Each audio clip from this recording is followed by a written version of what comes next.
Hello, everybody. I am so excited about this spontaneous live. I am going to have a fellow practitioner named Khadijah join me. We just got off of a call together, and there was so much medicine in what happened in our call together. And she's going to join me here in just a couple of minutes. I know that what we're going to discuss, what we're going to drop into in this live is going to be incredibly transformational and powerful, because this is something that a lot of people in the spiritual community, in personal development, in healing work, do not talk about. I'm going to just set the stage a little bit while I wait for her to join me so I can give you a little bit of an introduction as to what it is that we're going to be talking about. And really, we're kind of just going to pretend like you guys aren't even here. We're just going to drop into the space that we were in beforehand and share from a really real place. She just sent me a message right now. Okay. I might need to pause this for a second so I can let her know to join. Hold on. All right, I'm back. So, yeah, this is something that in the world of social media is really not talked about enough. In the world where everybody has a solution, everybody and their mother has a solution for how to heal, what modalities to use, this tool, that tool, if you just try this thing, it'll get you where you need to go, right? Manifestation, create the life that you've always wanted for yourself. And there is such a sea of,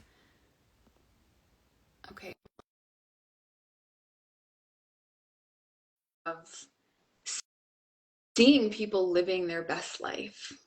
And so much is not seen. There's so much that people don't show because we're hiding. We've been hiding. And I just want to start by sharing this one piece, and then we're just going to drop in together. I was just telling them that we're going to kind of just have a conversation and pretend like nobody else is here. Hard to do, but yes. I know, hard to do.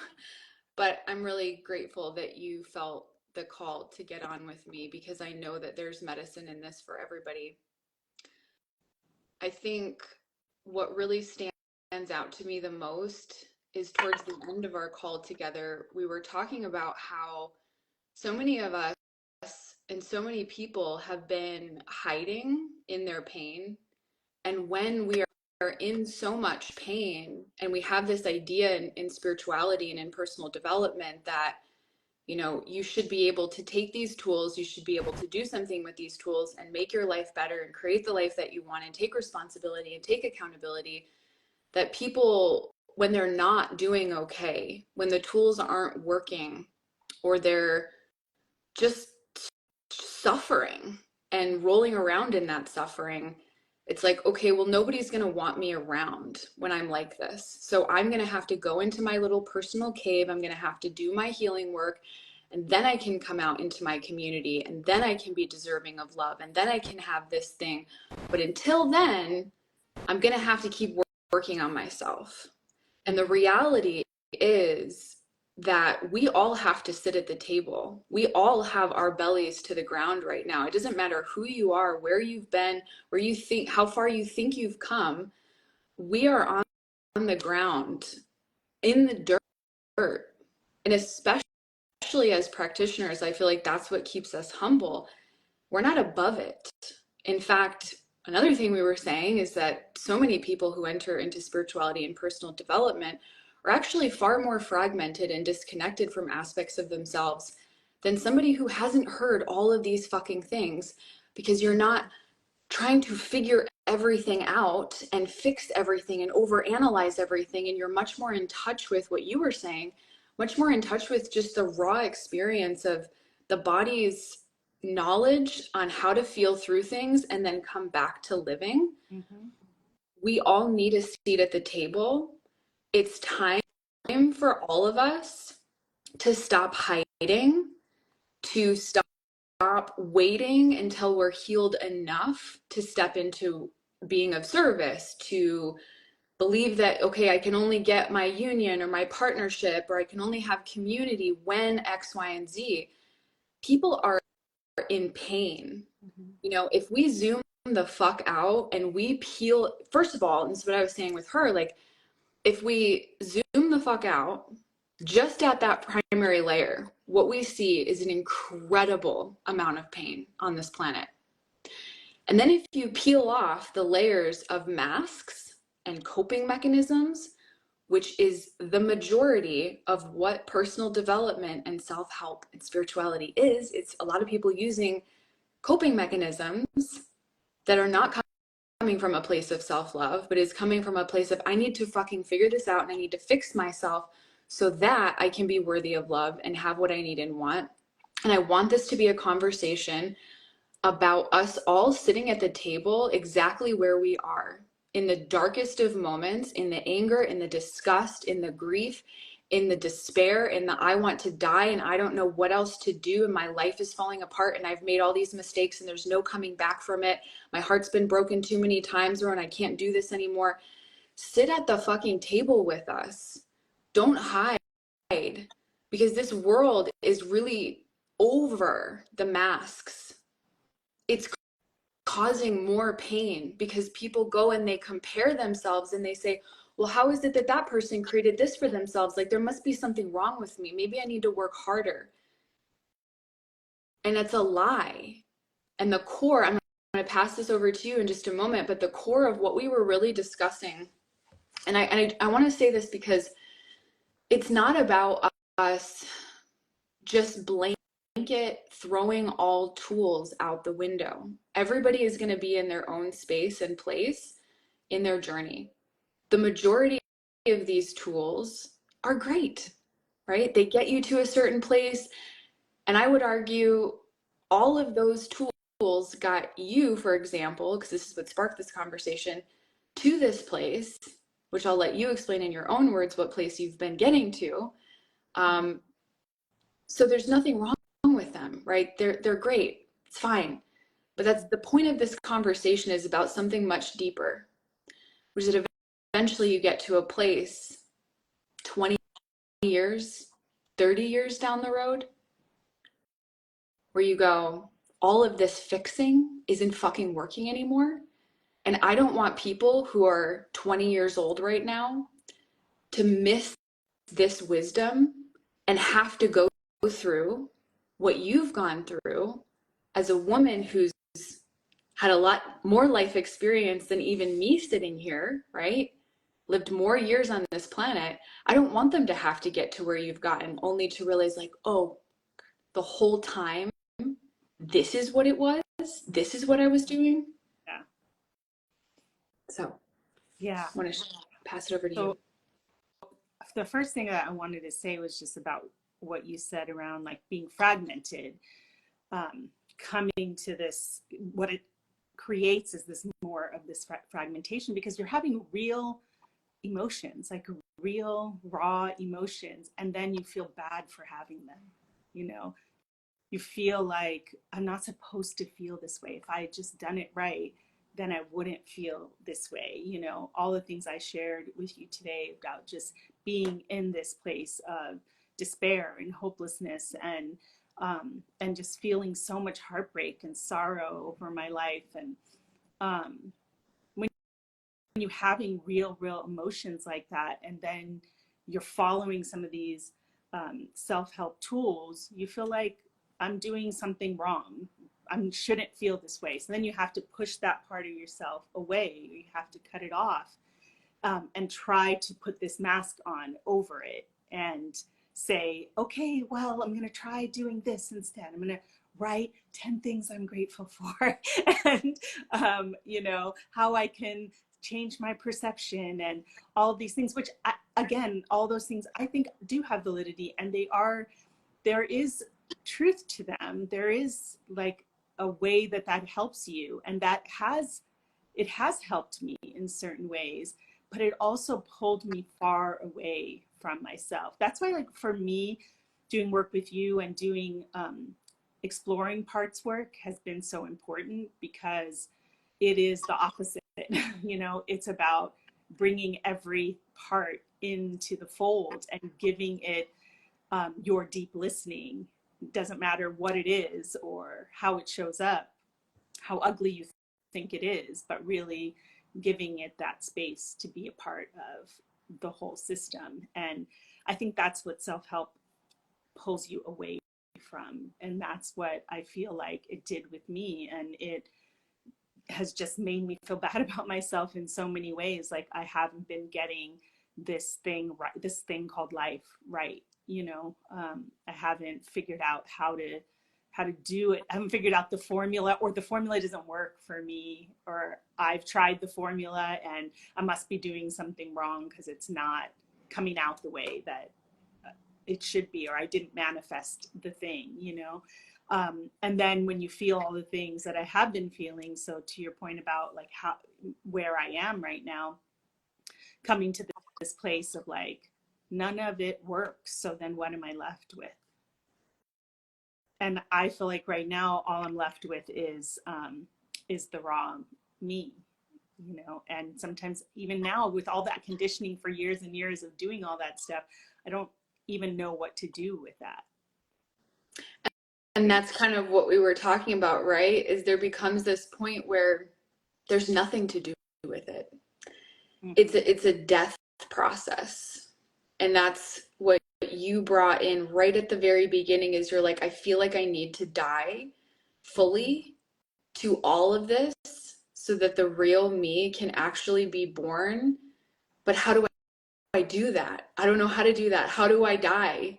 Mm-hmm. And it's like even that we're even trying to do the death process when it's really this undoing. And a lot of these tools can be coping mechanisms for pulling us out of that death process. It's like we'll get right onto the brink of it. We'll get right to that death's door, right to that portal where we're about to die to that conditioning. But then we go, oh fuck, oh fuck, oh fuck. I don't know what's that going to mean. Because it literally feels like you're going to die. And it's like, well, I shouldn't be feeling like this. It shouldn't be this hard. But it's like, but that's what death feels like. Mm-hmm. And when we're working with those deep, deep states of grief and despair, and nothing I'm doing is working, and it's all coming from like these core self concepts of I need to fix myself because I'm not good enough. And we have to like stop treading water and let it all go for a moment, and literally shelf and or throw away or burn all of the tools in that moment, because it's not about that anymore. Those tools got you exactly to this moment, exactly where you needed to be. And now we need to drop actually into the full portal of the death all the way through. So a lot of people will say, you know, well, I'm feeling my feelings and it's not working, and I'm just suffering more, and I'm rolling around in them. And it's like the reality, and this is for all of us, we think that we're feeling our feelings all the way through, and we're just fucking not. Mm-hmm. We'll get to a point and then we'll pull ourselves out. Mm-hmm. Or we'll only let ourselves go so far, because that death process, we don't know what's going to happen. Mm-hmm. And of course, the instinct is to save yourself, right? So like when you're going to die, your instinct as a body is to save yourself. And so you're not going to want to go all that way. But, you know, something that came up, not in this session with you, but the one before, was around not ever having been stewarded through death. So like not understanding how to do that. Like that's a huge piece missing. We talk about like self-help. It's like all about how to get to something happier, something better than where you are, something that's going to bring you joy in your life. And but we're not taught that like the way there sometimes is actually to die. And so there's no one teaching, hey, this is how you take yourself through the death process, you know. And when somebody wants to reach in their hand and pull you out, you got to say no, like I need to go all the way down to the bottom. And to And then have people, which is a very specific kind of skill because you have to be willing to go there yourself, that are going, no, I'm going to come with you. yes. I don't want to pull you out. I want to go all the way to the bottom and through that fucking death portal with you, which looks like what I was describing at the beginning, which is that we sit at the table together. No practitioner, no good facilitator sits above you. They are with you. And if you need to go down and you need to go deep, they go with you. Right. All the way through. And it's like the relief that we were tasting today in our call, the relief that you were tasting in like getting it all out, being fucking real, ripping off the masks, saying the things that a lot of people can't actually receive. You know, if you say these things to the average person who hasn't really gone to these spaces, they want to say be like, that's enough, like you said, right? That's enough. Don't you think you've dwelled on that enough? Don't you need to let go of the stories? And how do you let go though? Right. Through the fucking shit. Exactly. Most people they want to save you, or they want to fix you in some way so that you feel better, so they feel better, because it's too hard for them to be there with you in that. And so, yeah, when someone is able to do that like you did today, you know, I felt a huge relief of an unburdening, you know, like I felt finally a space where I could fully unburden and not have to make it just so, or like say it the right way, or, you know, not seem too, you know, out in the dark, you know, in the dark place inside of me, that pit of just like despair that I have been in. It's just like, here is the space where you can do that. And I felt it on a physical level, just a relief. Like, okay, I don't have to carry that around anymore. And especially as practitioners, like as a practitioner, I find it hard sometimes. Like, I'll tell the truth. Like, I find it hard to say those things out loud to anybody, you know, let alone like get on a platform and say those things out loud, that I, as somebody who is helping other people or counseling other people or showing other people a way to heal, is feeling these dark feelings. Two things I want to add to that. One is, and this is hopefully maybe, I don't know, maybe not news to some of you, maybe news to some of you, but like, and I was sharing this with her as well, that the majority of people who get into this work, who are, you know, space holders, therapists, coaches, whatever the fuck it is, not all, but the majority of us have been this way our entire lives. We have been called oversensitive because we live in a world that is incredibly dissociated. And it doesn't mean that we don't dissociate. It doesn't mean we don't have our dissociation, but it's just that we have this deeper pulse on the pain body. And we got sick of being alone in that pain.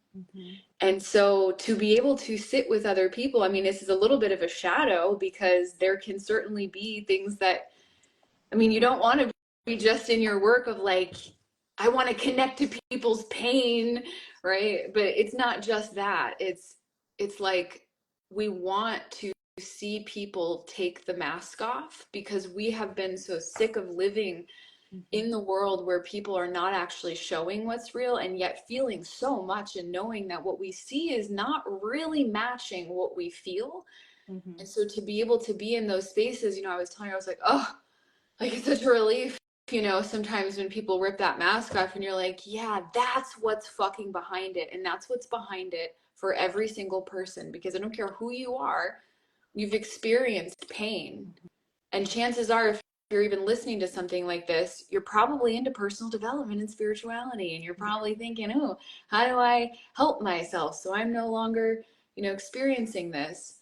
And it's the second thing I want to say is that there's, and I'm by no means perfect at this because I've misattuned to people, it happens, but there's this knowing when I'm with somebody, when is the time to speak in and breathe into the space these words of affirmation, these words of encouragement, of almost like they're already starting to bolster themselves up and you're just wanting to support them bolstering themselves up, versus somebody comes in and they are like actually near the death portal door.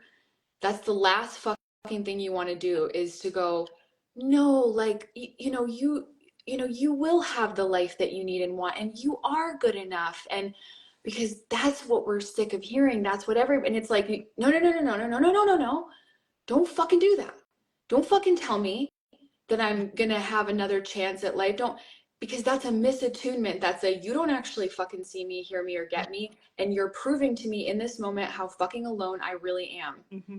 How it also doesn't, it also shows that you don't trust that the person knows how to get there, because everyone already has that in them to get there. And so if you can just be there with them in that, like today I did say a bunch of these things to a friend of mine on a voice note, and she said, it's bleak, isn't it? And it's like, yes.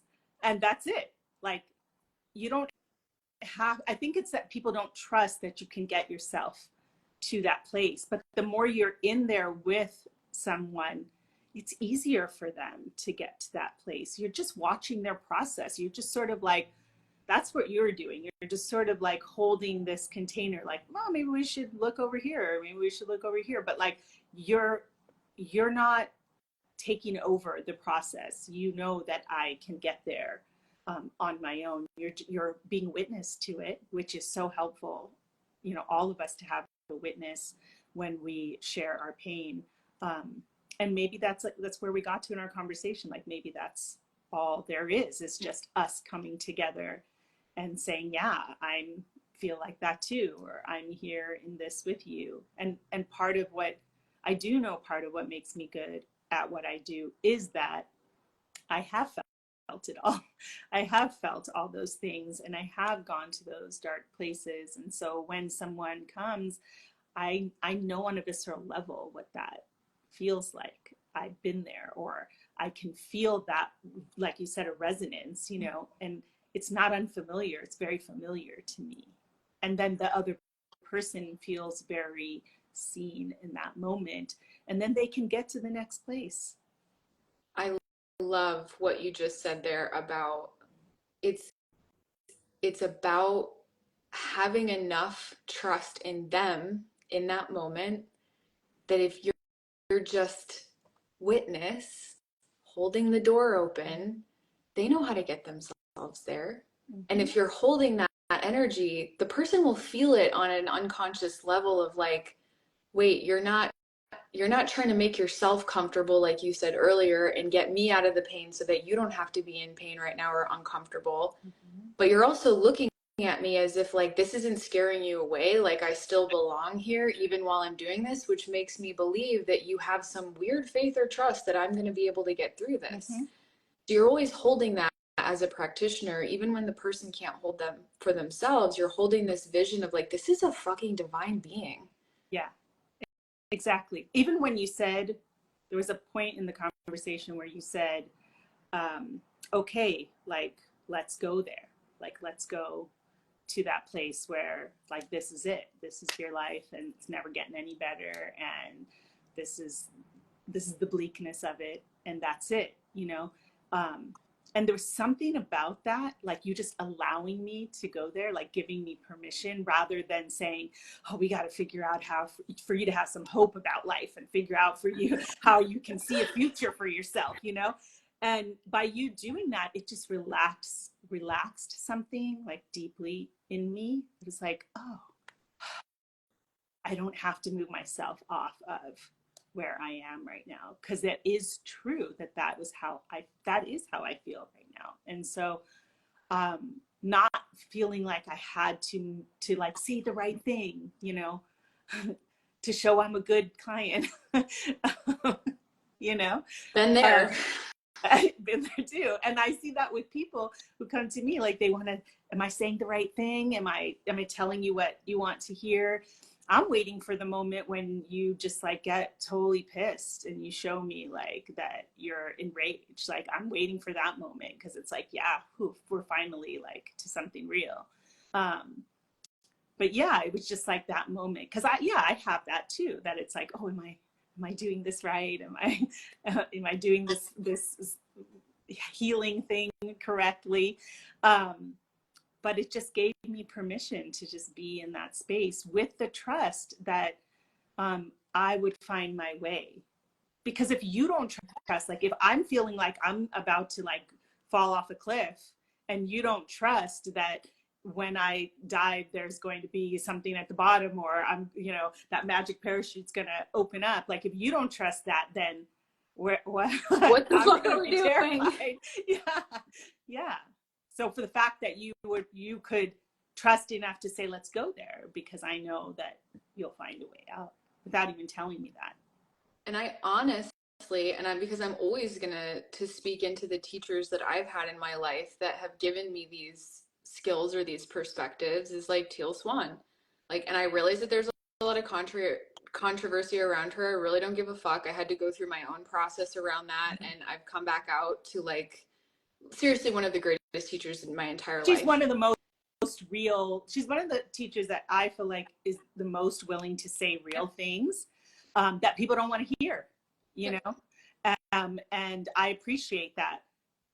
And I feel like it resonates for me. I can hear with somebody whether something is truth or not truth, but that is why I would like be drawn to someone like her, because she says things that are real and raw and not what everyone wants to hear. And then you can look at other teachers who are, maybe they're hyping people up, or they're saying that thing that is like inspirational or whatever. Like, okay, I think I'm just not in that stage anymore. And Right. yeah, And I everybody, just really need, oh, go ahead. Sorry. I was just going to say, I just really need to know that someone understands my experience. Yes. And I think there's a teacher for every stage and every flavor, and every person's going to find the thing that works for them. But like,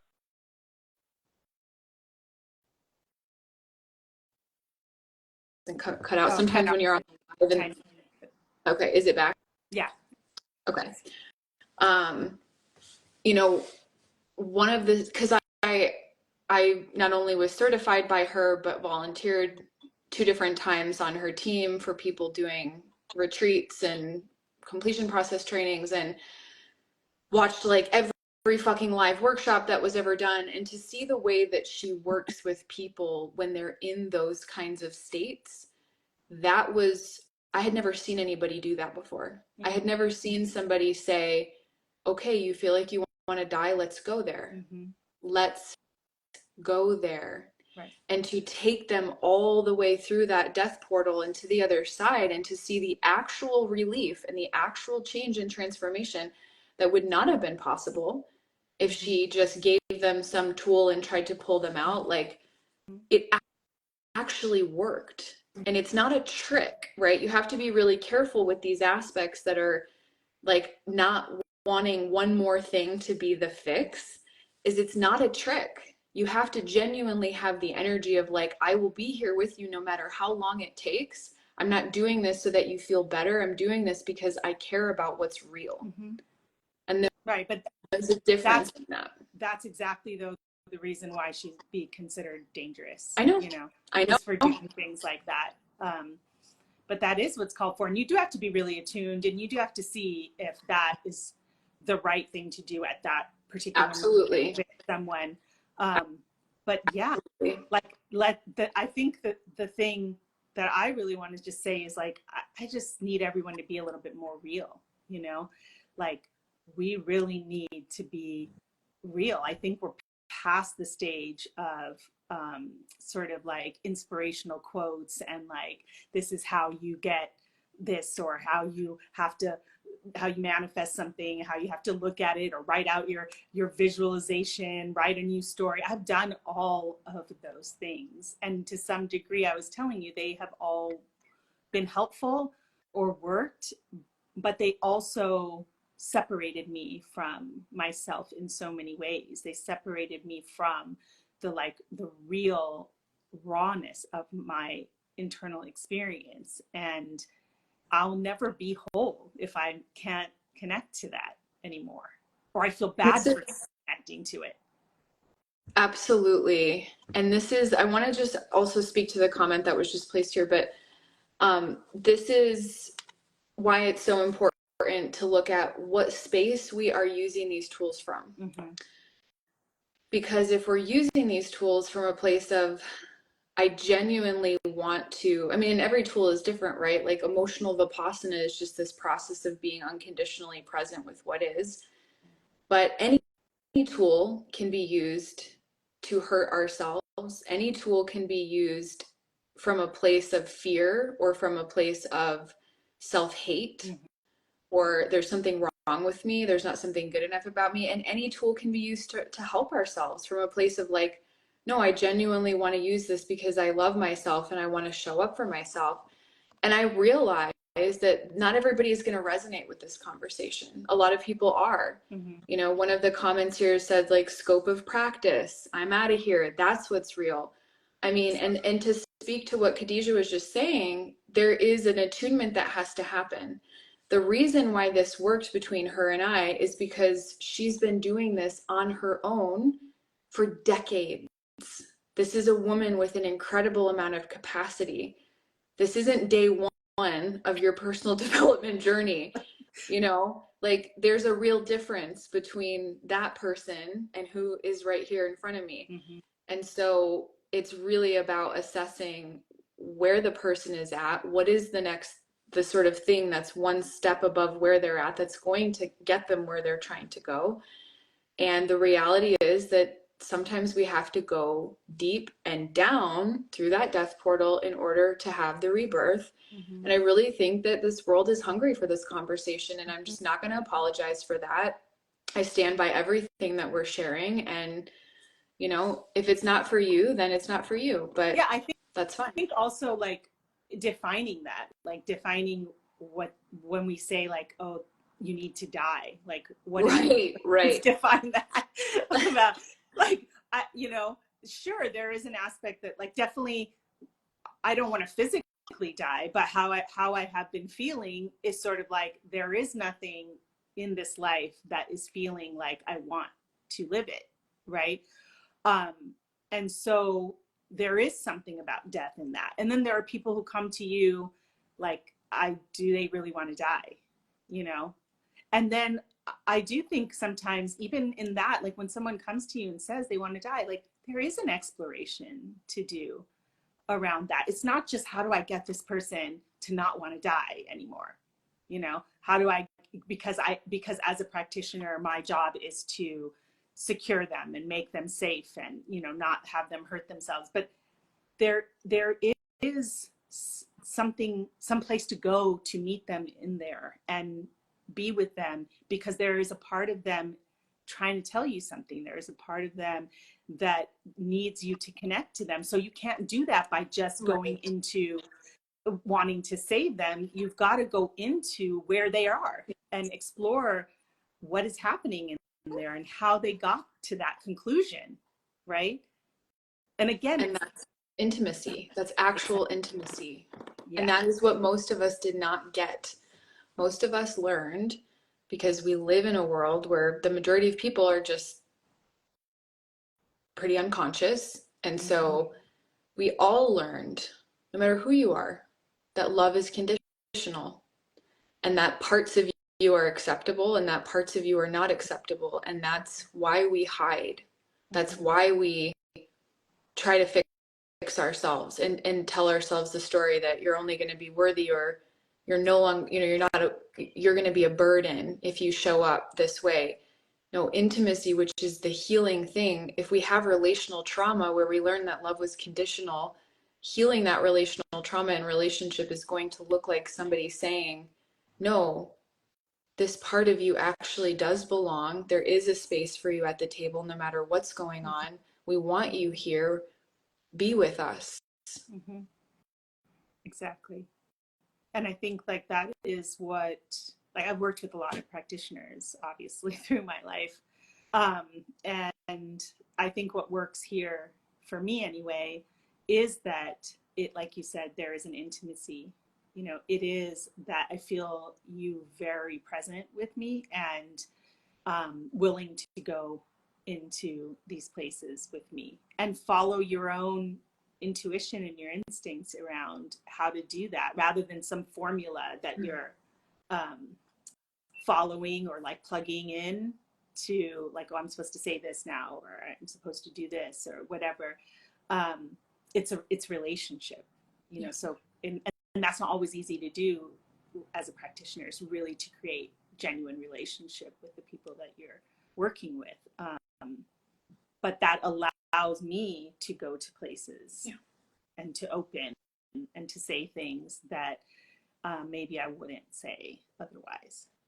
And we can absolutely do that in our lives. Like that's what I'm aching for just in my life in general, you know, not saving it up for the time that I have with you, but like just in general in life is to be with people in a space where we're willing to like really say the things. I really noticed that, like I can spend time around people for hours and hours and we haven't really said anything from the heart. We haven't really said anything that exposes us. We haven't really said anything that really is raw about our experience in the moment. And this is what we're hungry for. Mm-hmm. So I would invite, you know, we're probably going to wrap up here in just a minute, but I would really invite everybody who's watching this to take this as an invitation in your own life to open up the door to exposing some of these things about yourself. Of course, be discerning about who and if you feel safe and is that the right place and right time and right person. But I think you would be surprised. I think a lot of people would be surprised that when you open up that door, people are like, wait, we're allowed to do that here? Wait, like if you're willing to share that thing with me, and it doesn't have to be like super dark or really sad, or like it can be anything, just to open up the door to behind what you think you should be or how you should behave or how you should show up or sit or dress or look or whatever, and to invite those other people through how you are showing up to do the same, because I promise you they're fucking starving for it. I feel that too. I feel like we're starving to feel.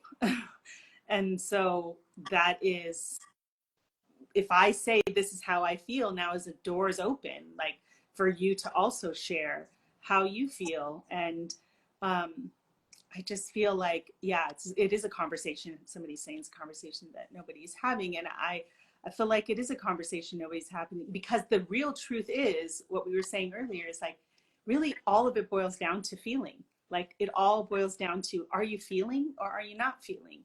And if we're not saying what's real for us, we're not feeling, we're cutting something off of about who we are. So I think all you can do all the self-help stuff that you want. It's probably going to help you in some way, but it all just boils down to like this simple thing. It's like learn how to feel. Like to me, that is what I feel like I am doing on earth. It's just learning how to feel and hopefully making a space for other people to be able to feel as well. Because maybe there's nothing to solve. Like that's a big thing that came up today that I was talking about with myself, is just I'm so tired of fixing myself. I'm just so tired of trying to fix myself. I'm literally physically, emotionally, and mentally exhausted from trying to fix myself, to get better, you know? I just want to feel the way I feel in the moment when I feel it, and let that be okay. Yes, the acceptance that we're not going to actually be able to escape pain in this life. Mm-hmm. It doesn't matter how advanced you get, how many tools you have, we're never going to be able to escape pain. Now, can we get out of suffering? Absolutely. Do we have to suffer? No.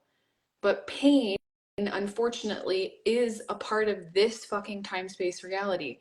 And if we stop having this expectation we all do it to ourselves. We all have to like decondition ourselves from the expectation that we're doing something wrong if we don't feel good all the time. That's false. That's fucking false. Mm-hmm. No, actually, that's literally the reality of contrast here. So if you don't feel good, there's nothing wrong with you. If you're Nothing. if you're suffering, yeah, that means that you're ignoring the pain. That means that you're not listening to something. You're not actually feeling all the way through it, because it's information that's trying to get us to surrender to something, let something, you know, be brought back to the soil so it can be composted and something new can grow. But there's nothing wrong with you if your life isn't perfectly happy all the time, if your relationships are not perfectly happy all the time. There's no idealistic version of what that's supposed to look like. Like, we are here in the muck of real time learning what relationship to self and other actually is, and it's messy and it's complicated. But so long as we get to that reality and get to that space and go, oh, I'm not meant to feel good all the time, I'm not doing anything wrong if I don't, I belong here, I get to have community, I get to have my needs met even when I don't feel good all the time. Well, that's a fucking revelation. That's a revolution. It is a revolution.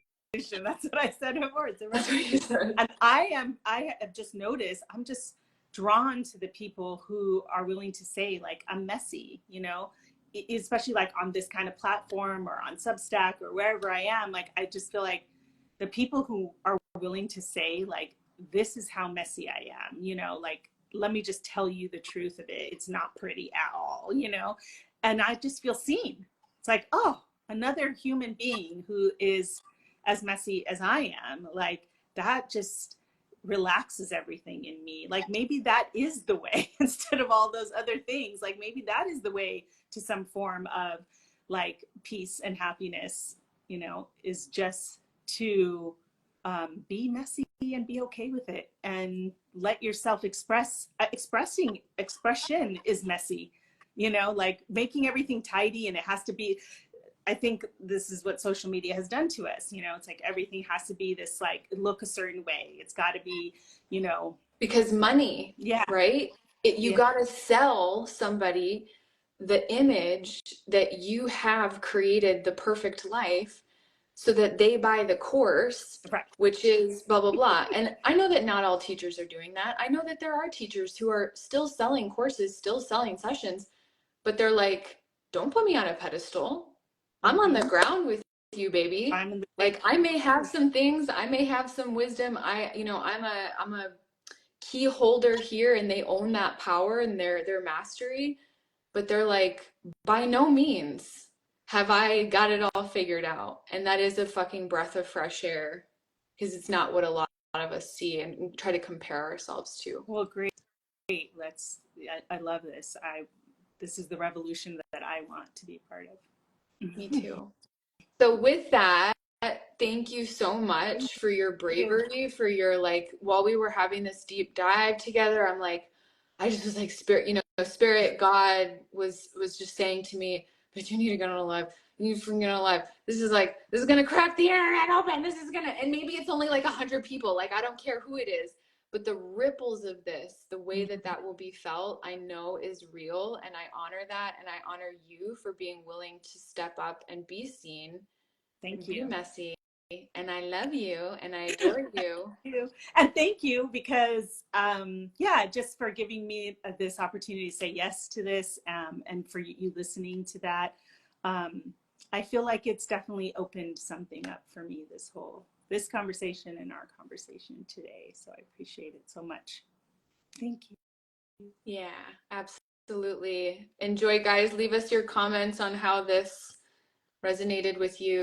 And this person says, yeah, I needed to hear this. Taking some time away from Instagram, but now it's showing me to share. Yeah, share from the dirty floor with us all. Yeah, thank you guys so much, and take care. Bye. Bye.